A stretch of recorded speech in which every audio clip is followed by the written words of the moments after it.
19শে ফেব্রুয়ারি 1630 সালে হিন্দু হৃদয় সম্রাট ছত্রপতি শিবাজী মহারাজের জন্ম পুনের শিবনেরি দুর্গে হয়েছিল। আজকের দিনটি ভারতে, বিশেষ করে মহারাষ্ট্রে শিব জয়ন্তী হিসেবে উদযাপিত হয়। শিবাজী মহারাজ মারাঠা সাম্রাজ্যের ভিত্তি স্থাপন করেছিলেন। শিবাজী তার শাসনকালে ঔরঙ্গজেবের সঙ্গে বহুবার যুদ্ধ করেছেন। শিবাজীর মারাঠা শাসনকালে 1674 সালে ভারতীয় নৌবাহিনীর শক্তিশালী বাহিনী প্রতিষ্ঠা করা হয়। শিবাজী মহারাজের অধীনে নৌবাহিনী এতটাই শক্তিশালী ছিল যে মারাঠা বাহিনী ব্রিটিশ, পর্তুগিজ ও ডাচদের বিরুদ্ধে নিজেদের আধিপত্য বজায় রাখতে সক্ষম হয়েছিল। 2022 সালে প্রধানমন্ত্রী নরেন্দ্র মোদী ভারতীয় নৌবাহিনীর নতুন পতাকা উদ্বোধন করেছিলেন। এই নতুন পতাকা শিবাজী মহারাজ দ্বারাই অনুপ্রাণিত।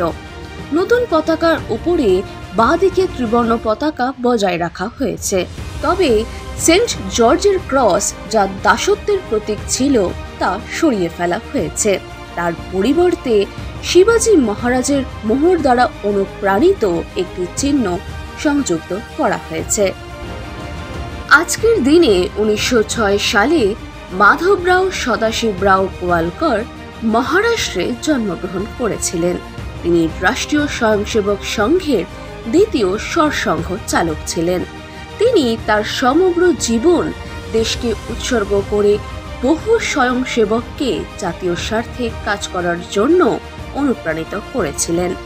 1927 সালে তিনি বেনারস হিন্দু বিশ্ববিদ্যালয় থেকে এমএসসি ডিগ্রি অর্জন করেন।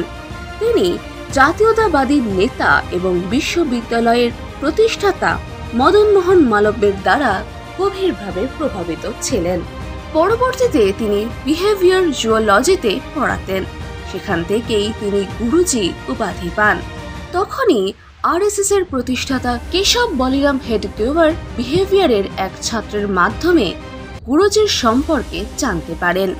এরপর 1932 সালে গুরুজি হেডগেওয়ারের সঙ্গে সাক্ষাৎ করেন এবং তখনই তাকে বিহেভিয়ারের সংঘ চালক হিসেবে নিযুক্ত করা হয়। 5ই জুন 1973 সালে তিনি শেষ নিঃশ্বাস ত্যাগ করেন।